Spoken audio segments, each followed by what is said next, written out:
So far in my career, I have generated more than $20 million of revenue for my clients, which is attributed. Last month, we spent more than $600,000 on Facebook for one brand. Insane. Right? It's better to be done by the CEO or person who is working closely with the CEO. It makes life of the media buyer performance marketer easy because In today's episode, I'm going to sit down and talk to Raj Vasani, who is a very successful performance marketer, and he's also the co-writer of this book, Mastering Growth Marketing. This is a very intense book for aspiring CMOs. I highly recommend it. Today's episode, we will solely focus on Facebook ads and Google ads. We're gonna dive into how to set up your ad campaign, what are the things that worked for Raj, and currently he's managing over a $500,000 marketing budget for his clients. He's got a very humble and very ambitious beginning as a marketer. So let's not wait any further and let's get into the episode. Hi, Raj. Thank you so much, Annie. Thanks for inviting me to this beautiful cafe in a beautiful country. Amazing. He's been here for a week now, right?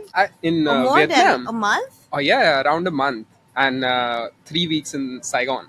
Amazing. 3 days in Saigon, sorry. And just for the record, he speaks better Vietnamese than most foreigners here.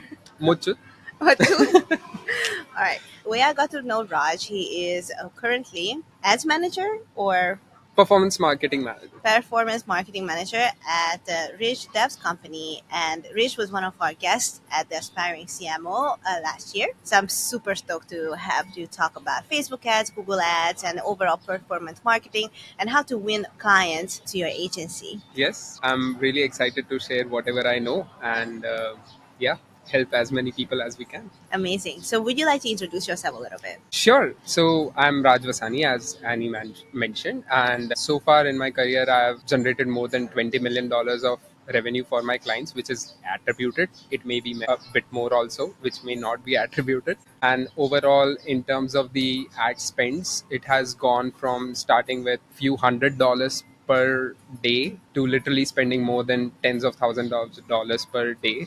Per day. Per day as of now. Yeah, last month collectively I was taking a look at it. It was December also, so it was seasonality. But overall, we spent close to $800,000 on Meta and Google combined. That's insane. And that was just one account? No. Then It combines I'm handling one of the accounts which is spending more than $600,000. So it's a mix of it. Awesome. But to get to this journey, how did you start your performance marketing journey in the first place? Very interesting. So I actually started my career with content writing. When I was in college, I used to write content papers for people who wanted to do research. So just getting the taste of freelancing. And I was in information technology and I didn't like coding at all. So I asked my professors and they said the only internship which is like non-technical, which is allowed for submission is SEO. That's how I got into SEO, and I combined my writing experience with SEO, with copywriting and stuff like that. And then through that, I got a job in SEO. Later, what happened was I wanted to do more of freelancing. So along with that job, I started pitching other businesses in my hometown that I will do marketing for you, etc., etc. Over there was a pet shop which was like 2 lanes behind my home. I went into that pet shop and said, I will do marketing for you. And he's like, who are you? I don't even know you. Where's the presentation? He was an MBA grad. I said, I don't have any presentation. He said, come tomorrow with a presentation. There I presented him and I was earning 5,000 rupees. So that is what I don't know. We'll have to do some. 5,000. I think it's like 50. No. No, $100?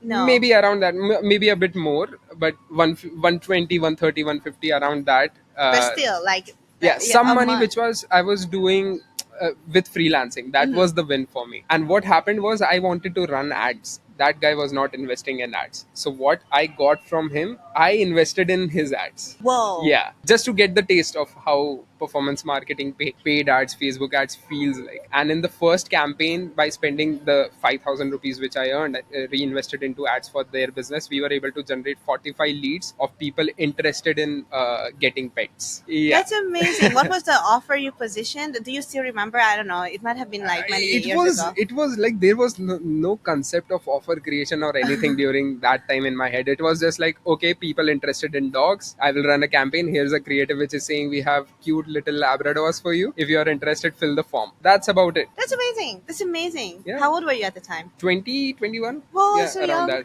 that. At 21, I was I was still doing probably nothing. Like I was doing nothing. Everyone's on their own. But I just want to highlight like this is a hero's journey where Raj was taking his destiny into his hands, and he made sure that he got the experience he needed to succeed in advertising and marketing.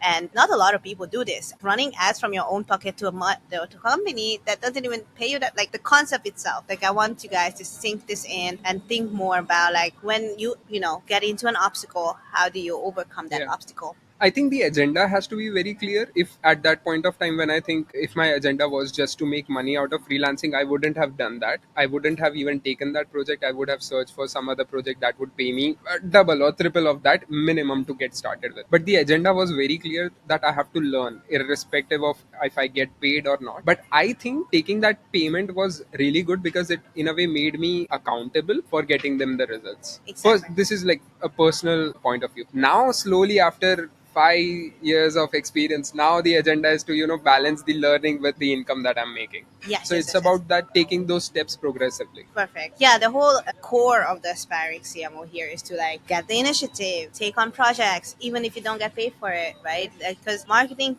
doesn't come from books; it comes from experience. And yep, I love that story. I am myself from an IT background, right? I don't have a marketing degree, but now businesses are trusting me with their hundreds of thousands of dollars because in the last 5 years, I was able to accumulate information, accumulate data, accumulate experience that people are who are the decision makers are able to see it when I speak, when I am showing my case studies and all. Exactly. Yeah. Yeah. All right. So now let's fast forward to today, right? Yep. You mentioned something very important in your story, which is like to be held accountable. And when you look at ads people, performance marketers, they literally handle your money. You give them direct budget to get a direct outcome. So now that you handle close to more than $500,000 budget, how do you keep, how does that accountability feel for you? How do you ensure that the money is well spent? So these are two different questions, and I think these require two different, really different answers in my opinion. So first thing that you mentioned, how do you manage the money? That is more analytical, data driven. So no brand is tomorrow going to come to you and say that I want to spend $500,000 on performance marketing. They reach there, right? So just the way before starting this podcast, we were talking about what budget should we start with. At the beginning, it's more about collecting data. So start with $20, $50, $100 per day, whatever it is needed for you to accumulate that data. You need to understand, if you're a lead generation business, what is going to be your cost per lead. If you're an e-commerce business, how much are you able to maintain with respect to cost per customer acquisition, and then how much money are they spending with you, what is the return on ad spends. You need to get these things, and then through that data you spend more, get more data, spend more, get more data. So it's more data driven and analytical. Now how I do it personally is that I start, as I said, spending small amounts, and the goals are very defined. So for example, let's say I have an e-commerce store and I'm running meta ads. So I will start with a very small budget of $100 or something, and then start accumulating the data in a way that my objective is that for this particular concept of this ad and campaign, I need to hit the one ROAS. I'm investing 100, I'm getting back 100. Then I see, based on the data, is my CPC too high, is my click-through rates low, is my CPMs too high, is my offer attracting enough people, etc., etc., etc. And through that data, there are multiple steps that we can take. Now how do we think about it? That's the question. Imagine you're a user on Facebook or Instagram. Yeah. You are scrolling and you see one creative. It has to grab your attention. So that is point number one. It grabs your attention. This is your first stage. After that, you read the content on it, right? So you have headlines and sub headlines and then buttons, etc. You read that and you see how relevant this is to me, right? So this is where the copy of the ad comes in, ad copy. So first is design, etc. Then the ad copy, right? Then you, based on the copy and the offer that is mentioned, you click on it. Yeah. Or you take the next action, whatever it is. In this case, let's say it's an e-commerce business, right? So we click on it. Then you go to the landing page. On the landing page, you see, oh, I clicked on this offer. Is the same offer reflecting on the landing page or not? If it is not, You bounce. and yep, I bounce. Uh-huh. Right? You need to continue the same story that attracted me. Then you see the product, you see reviews, supporting actions, etc., etc. And typically it doesn't happen that somebody clicks and they come to the landing page and purchase. It's not that simple anymore. It is much more complex. We are using tools like Triple Whale and all to see the entire customer journey, and it's a web. It's a web, right? That's why omni-channel and other things are important. But simplistically, coming on the landing page, you either purchase or you don't purchase. Yeah. Right? Then you bounce back. If you purchase, you complete that journey, story closes, you've become my customer. If you have not purchased, then I can set up a retargeting ad, which is saying that, hey, you saw that page. You know what else we are going to do for you in this product? We will add X, we will add Y, maybe an additional offer for you, maybe adding more social proof, maybe adding more trust. So these are the elements that I start thinking from a retargeting perspective, that this person has visited my page, this person has seen my product but hasn't purchased yet. So what all information can I provide for them to take a decision to purchase? Hi, if you listen to this far, thank you so much for listening. And if you enjoyed the show, please leave me a review on either Apple Podcast, Spotify, or my YouTube channel. If you have any feedback for the show, please let me know on the Aspiring CMO Podcast social media pages on Facebook and Instagram, or send me an email on my website. Now, let's get back to the episode. Okay. So, to summarize, basically, what you were saying is to handle the budget. First of all, you need to run experimental campaigns to collect data such as the ROAS, click-through rate, the cost of lead, and maybe lifetime value if you can see that as well. If you don't, it's fine. And you slowly scale up. And the second part is to make sure that you use a design thinking. Is that what it is? Like, well, once before you even start a campaign, right? Like you Customer need journey, I would say. customer journey, but also like how you design that copy, the creative. The way you described that process for me was like really put yourself in the shoe of a regular user and don't expect much. Like I love how you highlighted that, yes, sometimes we just go on an ad, we make sure that the landing page is the right one, but we're not ready to purchase, so we bounce back. Correct. Right. And you mentioned omni-channel a little bit. Maybe that's going to be our second question, is that how do you, attract that same eyeball back to your sales page? Right. Right. So when it comes to that, right now we are talking about omni-channel. Now think of it from a customer journey again, but from a broader standpoint. We have seen cases where users see our ad on Facebook, but then they are more curious about which brand is this. I've never heard about this brand. So instead of clicking on the ad or something, they would click on the page of the Instagram page or the Facebook page, wherever they see. This is where your social media comes in. How strong your social media is, right? Now we are talking about omni-channel, right? It's not just two different paid ads. So how strong your social media is, how many followers you have, how much social reputation you have built, how many comments, engagement, what kind of post are you having, what's your personality, brand personality. Once that happens, there are other cases where we have seen that they bounce off from the social media itself. They are curious enough, they go on Google and search your brand. Right. Yes. This is where SEO and Google Ads, PPC, kicks in. If they are looking for your brand, if any other competitors are bidding on your brand keywords, you may lose that person who is very interested to learn more about your brand. Or organically you are listing there, or you are paying money to get the topmost impression share. Then you click on it and then they check out their product and then they bounce off. Okay, this is the brand. But now, as I mentioned, the concept of retargeting, it may happen, and this is like real life case scenarios, because on platforms like Triple Whale, we are able to see the customer journey. Oh my gosh, so you can even see like, okay, Yeah, which the same ad they user clicked on at what time, and then where they came and when they came back, and which other platform triggered them. Email marketing, we are able to see that entire journey on a platform like Triple Whale. triple way, Triple Whale. triple will. Yeah. Okay. So basically, it's an attribution tool which helps if you're running high budgets. You don't want to necessarily rely on Meta and Google's data. Yeah. Because that will definitely over report. Because these platforms will make money only if you spend more money. And why will you spend more money? Because you are seeing, oh, I'm getting 5x ROAS, I'm getting 6x ROAS, let me scale. But in reality, the attribution may be a bit different. I see. Yeah, so that's where Triple Whale comes in. Coming back to the channel part, right? Now they went on Google, they checked out your brand, and now you have retargeting ad on Facebook. Yes. Right? So this is a complex web which happens. You don't have to overthink about this when you're just starting out. Take one platform and run ads. Like, I mean, you can run. Last month we spent more than $600,000 on Facebook for one brand. Insane. Right? So when we think about scaling, etc., etc., it is very easy to get distracted with, oh, let me add Pinterest, let me add Google. But if you're taking Facebook, which works for majority of the businesses that are out there, then you keep thinking on how to make it work. What marketing message do I need to to test what ICP that I can ideal customer persona is. If this ICP is not working, do I need a different ICP? Right, for this cup of coffee I can have different personas. I can put this beside a laptop and attract somebody who is like a office going person. Yes, yes, yes. I can put this near a very philosophical book and a very cozy environment and say that this is for a different person, right? The same mug now it's attracting to different kind of people. You need to think from all these angles. Platform most of the time is not the problem, marketing is. I love that. Thank you for highlighting this because I never thought of like, do you run different campaigns for different ICPs? Okay, now let's talk about the technical part of Facebook ads. So anyone who has ever seen a Facebook ads campaign, you know that there are different campaign set. A campaign is divided by assets, right? Yes. And different assets have different creatives. So let's look at the architecture of a Facebook ad campaign.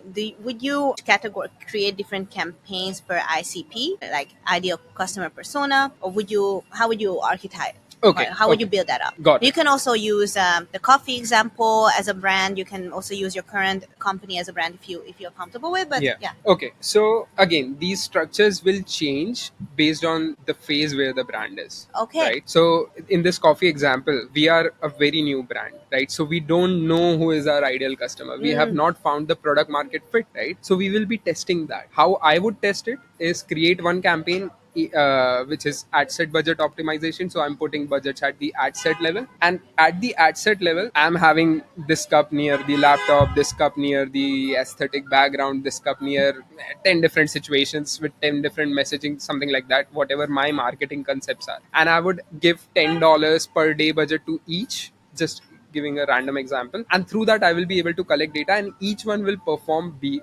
behavior of performance will be different. Okay. Right, I will get different CPCs, different CTRs, different CPMs, different cost per purchase. Some may not even give me cost per purchases, right? Like there is no purchase. That's how I am able to filter all those things to come. Let's say the working guy is the best ICP for me. Now I will lean into that. Now Okay. for working guy, my is Windows laptop better or an Apple laptop better, right? If on the same image, because that concept worked for me, right? So I will try to dig more concept. Through that I am able to find, let's say, an example, one particular creative messaging which is working really well. I put that in a separate campaign, which can be an advantage plus campaign or a normal CBO campaign, and then scale.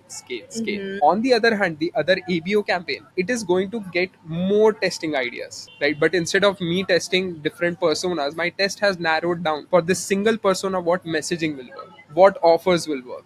You see, so we start with a broader concept. Yeah. We figure out one thing, then we experiment over here. We figure out one thing, we experiment over here. We figure out one thing, we experiment over here. And this box that we found, this is the scaling ad essentially. And then we put that in a separate campaign, separate ad set, we scale. Oh, so you have to. Okay, okay. So one thing I was missing here before talking to Raj is that once you found a good result, say it's the ICP, it's the offer, you take that and create a separate campaign on its own. Yes, Ah. that is my scaling campaign. That's how I work, and that's how I've been working, and it really works. The trick over here is that I don't duplicate that ad. Right, this is a bit more technical. Each ad is given its own ad ID by Meta. Okay, so you re-upload the same video or image. Yeah, I don't do that because then I'm Why? losing all the learning.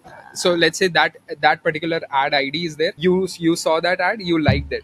Somebody commented on it. I responded to that comment. So it has all that social proof in it. If I duplicate, then it is not carrying all that social proof, because with duplication, the ad ID is separate. Okay. So what I do is, there is a way for the backend where you can search on Google. You will very easy to find. There are some Reddit posts as well. You go on Facebook and you find the ad ID, post ID for it. Post ID. You copy that post ID, and when you're creating that The- scaling campaign, you just paste that post ID. Everything is set up by Meta. Ah, okay. Yeah. But does that require you to again a technical question to post that creative as a organic post first? No.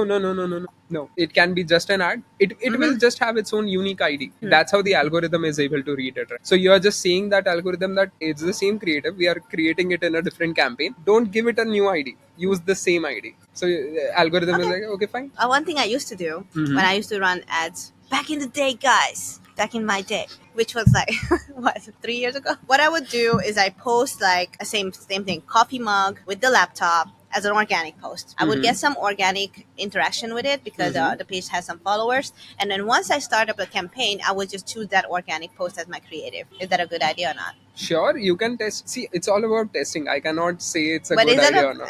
I thought it's like a standard practice. Like in Yeah, my it's a head, practice. It's a that's what I. practice. Yeah. So for example, the clothing brand that I'm working with right now, over there we are doing this. The reels that are performing really well organically, we are using them on ads, Yeah. right? So it works. But Okay. if you ask me if it will work, definitely I cannot say. You'll Okay. have to test it out. Is there a benefit, or have you seen pros and cons using a separate creative on an ad and then just running a separate social media campaign? So like the pages, so essentially there's no duplication. So if I scroll and I see your clothing brand and I see this dress, right, Mm-hmm. in a different video, and I click on the actual social page, I don't see this dress. Is that a problem? It depends on the brand goals. Okay. So, for example, there is this travel company that I'm working with, right? Over there, our creatives and our social posts are completely opposite. Why? Because social posts are more about engaging with people. The agenda over there is not to sell the trip. The agenda is to connect with people that, hey, if you're going to Vietnam, these are the 5 places that most tourists don't visit, right? That's how you are able to hook the audience. But Oh. if I have to sell the Vietnam trip, I will say go to Vietnam 5 days. This is the price that you will have to pay, flights included, call us, right? Mm-hmm. Now, if I put that same creative on social media, I will not get that engagement, right? No. So that's why it depends on the goal. And this is where, the CMO and the Mm-hmm. head of marketing, all these guys play the role of deciding what each channel is going to do. And then if you're a performance guy like me, then you just achieve the goals for your channel. Perfect, perfect, perfect. And so far, in your experience, do you see performance marketing getting more expensive, less expensive? How do you see the trend going? By the way, today is also the day when the US decided to ban TikTok. Bye bye. Good for us Instagrammers, but I'm pretty sure there will be some alternatives. We still don't know what's going to happen, what President Donald Trump is going to do. But as of now, recording this video, we are still in this news. Yep, yep. Yeah. We saw it a few hours ago. Yes, yes, Yeah, yes. So that's I don't know. exciting. I was interested in like the cost because it's always about cost. Whether the price is gonna go up on certain campaigns. Yeah, it always does, right? Like inflation is real. Similar to that, the CPMs will go up. You can't control it. Today it will be low. Tomorrow it will go Mm-hmm. up. And this is where now the conversation versus few years ago, right? Where the ROAS was like, oh, if I'm getting a 4 or 5 ROAS, then I'm the winner, right? Now it's more beyond ROAS, right? Now you have to think from the perspective of if I'm running a meta ad or a Google campaign, what is my customer acquisition cost, right? If I am able to acquire a customer, let's say we are again selling this coffee mug, this I think I'll just take it home. So let's say it's priced at $10, Okay. right? Just an example. Now by running the ad, you did whatever creative testing etc you had to do. You figured out that this is working, you scaled it up, and now you are able to acquire customers at $5. So the $5 customer will come, you will pay him $5, he will pay you $10 for this cup. Then you have the cost of making the cup, Yeah, delivering the yeah, cup, yeah. etc, your operational overhead, and let's say you are able to make $1 with it. Right now you are making $1, you will keep scaling, like every $10 you spend, you are getting back $11, essentially, like saving $1 excluding all the costs etc. That's your profit. Now you scale it up, and suddenly the meta ad cost rises. Now instead of $5 you are paying $5.5. Oh no. So your $1 has come down to Little zero bit. point 0.5. Uh-huh. Now, this is where brand building and other concepts have to support performance marketing, Mm-hmm. right? Performance marketing is going to acquire customers for you. Your brand, retention marketing, other things will make sure that today, if Raj is purchasing this, spending $10 with us purchasing this cup, tomorrow, if I am having a coaster, right, that coaster set is for $3. I don't have to run ads again to Raj. I can just communicate to Raj via email or any other channel, Perfect. Yeah. right? Yeah. That hey Raj, we have this new collection. Why don't you check it out? Mm-hmm. Why don't you purchase it? So Raj was acquired at $5, but now the first purchase was $10. Additional $3 he also purchased. Additional another cup that was out $10 he purchased. So my customer acquisition cost was $5, but I essentially spent in, let's say my lifetime value was 6 months. In those 6 months, I was able to spend $30 with you, right? So you made $25 with me Yes. Yeah. apart from the CAC cost. Yes. right? So that's why we have to think beyond just performance marketing, just social media marketing. We have to see the whole picture and essentially focus on the lifetime value of the customer. Exactly. And this is why coordinating with the entire team is really important. This is something that not a performance marketer has to decide. It has to come from the top, right? That this is what it is. And then we decide the CAC goals for performance marketing. And inside that as well, we decide the CAC goals for Meta, CAC goals for Google. And then collectively, we see how it is going to work, right? It's not like if I have to go and just talk about Meta, that would be a media buyer. If I have to talk about performance marketing, I need to marry Facebook, marry Google, what's happening on the landing pages, etc. Give some ideas for retention marketing as well. That's what performance marketing is to me, right? There is, I don't think so. There is like a Oxford dictionary definition, but that's how I look at it. Yes, yes. But we haven't touched on. Okay, so guys, we hope you learned a lot from a technical side of performance marketing, how to set up your ad campaign in the back end, what are the different experiments that Raj has shared with us. But one thing we haven't touched on is the creative itself. So my personal experience is that currently I'm running this SEO Mastery Summit, and I am in charge of creating the creative itself. Now, the performance marketer team member is a separate person. Yes. So we do work together to make that whole campaign work. But my question, does a performance marketer have to be good with creatives to succeed? They don't have to be necessarily very good with design. I am not very good with design, right? But again, it's about the messaging that you convey, and also think from the ICP perspective. For example, the examples that we discussed right now, Yeah. right? Very simple differentiation. One is a very cozy book philosophy area, and one is a very laptop tech working area, right? The performance marketer at least needs to have that insight that, you know what, let's test these two ideas, right? Now getting into specific, deciding the background, the color of the laptop and stuff like that, that is more like I leave it to the designers. Now the good part is that AI is there, right? Chat GPT is there. So this is one thing that I do that can, be a takeaway for the audience, is that with Chat GPT, if you're a paying customer, then you get an option for creating folders. So I create folders for each client, right? So I have one client with, there are folders, and inside folders I have trained modules. So one is a design module, one is a technical module which is more towards analyticals and data insights, and one is more like a marketing head module. So I train them with customer ICP data, performance history data, this and that, and then I just chat with them, right? And as a performance marketer does with a designer, that's how I am able to speak with AI. That, hey AI, we ran 5 tests with 3 different like 5 different themes, creative ideas, offers, etc. This is the data, and from the numbers we found that theme B and theme C are winners. Can you create 2 more iterations for us in this theme that we can test in the next batch? Okay. So basically, also I'm learning from this interaction is that the performance marketer should be the one, instructing, delegating, and helping the creatives to essentially do their work. Yes. It's performance marketing, so marketing has to be done, Yeah, which is yeah. related to the messaging and all. I mean, in most small companies, I think it's more like a one person job. I mean, I experienced this. I was designing my stuff and running it, but that's like really, really small, smart startup. But generally, you need a person like Raj and a person like me, so to make that work really Yeah. well. Yeah. I mean, yeah, just creating the creatives itself, right? It could be probably another episode, but you need the designer, you need the writer, you need the video editor, and those are all different people to work with and to Yep. manage. We were like, there were certain engagements last year. We were working with a client, and we were developing their UGC creatives also, writing scripts, getting the, it starts at getting the idea, then we write the scripts. After writing the scripts, we reach out to the creators using platforms like,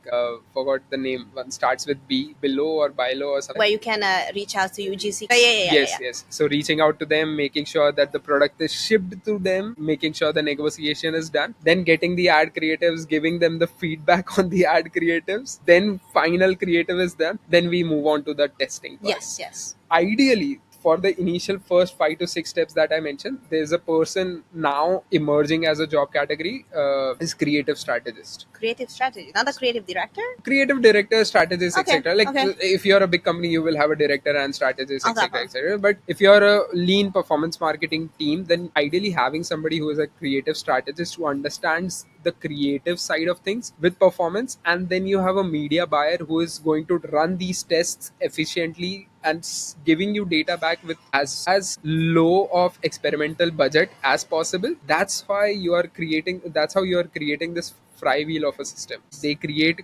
ideas, they share it with media buyer run the tests and give the feedback to the creative team, and as a performance marketing manager you make sure everything is working smoothly. You decide what budget will be given to Meta, what budget will be given to Google to achieve that CAC. I see, I see. And the cat goal comes from the CMO? Yes, yes, the CAC goal etc has to come from the top level. Okay, okay, okay. That's for you guys a full on marketing organization team management situation. I made this up on the fly, but a lot of people look at marketing and it's like, yeah, be creative, put yourself out there, bye. But what you explained is like full on how a normal organization works, the top level goal, and then how it goes down to the bottom line. Yeah, Right? even the bottom guy can create these goals, but how relevant will they be? It depends on the access and the experience, right? It's better to be done by the CEO or person who is working closely with the CEO. It makes life of the media buyer performance marketer easy because they are clear on what they have to do, and also the top management also that okay, in my entire business, it's not Facebook is going to bring food to my table, it's my business, and Yes. Facebook is a part of it, or Exactly. Google is a part of it, Yes, whatever. yes, yes. How soon do people jump into paid ads if you start a new brand? Is it like immediately? I mean, it depends on the brand and the product, etc.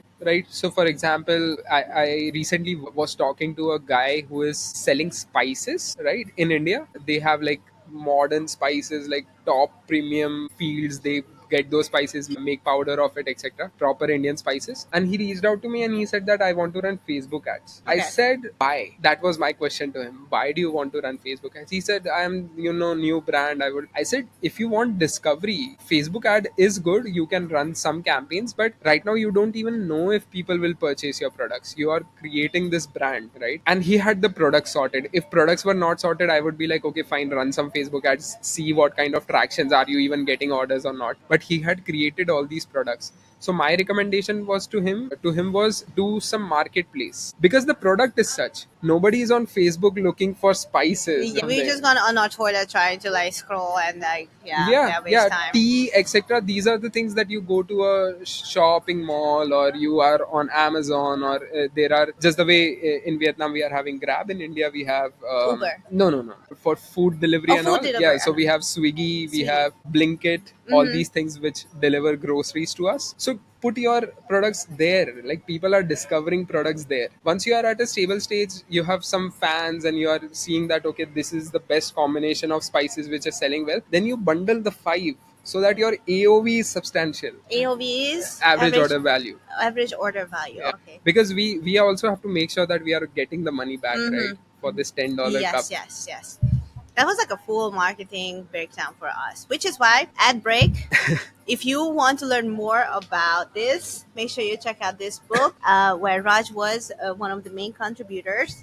It's called Mastering Growth Marketing, and it was written by Rishabh Dev. But as I said, you have your own chapter Yeah, I here have two about chapters, you have two 24 and 25. which is building lead gen stuff, Yeah. lead generation funnel. So Just the way on this podcast I have given examples of coffee mugs etc, I have given examples related to trading books and stuff like that inside the book on how you can think of funnels and marketing. as I said, yeah, guys, this is a really thick book, and I myself only got to like what 10%. It's a really, really awesome and valuable book for you guys to read and understand the basics of marketing. But what it starts out with is the North Star metric, Yeah. which even in this episode came up a lot, which is the customer acquisition costs, CAC, which is a North Star for the performance marketing team. However, if you're like different teams, your North Star metric going to be different. Yeah, and that's what I said, right? For example, Rishabh Dev, who is the writer of this book, main book, right? He is like the CMO guy in the agency. So whenever we work with brands, we don't work with a lot of brands. We work with selected handful brands, and we work completely for them, like full funnel. So the CEO or the marketing head of that company and Rishabh, they combine together and they decide on what's the vision, where the marketing is going to head, and through that, internally the goals are given. Yes, Right? yes, yes. That's what makes real systems. But in many places where I have seen, it's unfortunate and a bit misleading that a single guy is, responsible for Yeah, for everything. deciding the biggest business goals. Yes, yes, yes. So, thank you so much for joining the podcast. And if people would like to reach out to you, how can they find you? They can just message me on LinkedIn. I will attach the LinkedIn link. Annie can attach my LinkedIn link in the bio, and anybody can just message, follow, etc. I don't post a lot these days, but whenever I do, you may get some value. Amazing. And I'm so thankful that we run into each other at OV conference. Yeah. And one thing is that keep networking, guys, because you never know if you run into an awesome person like Raj. That's true. That's true. Yeah. And I would say the same. Keep networking so that you can meet somebody awesome like Annie. Yay. Yay. All right. See. Cool. Bye Bye. bye.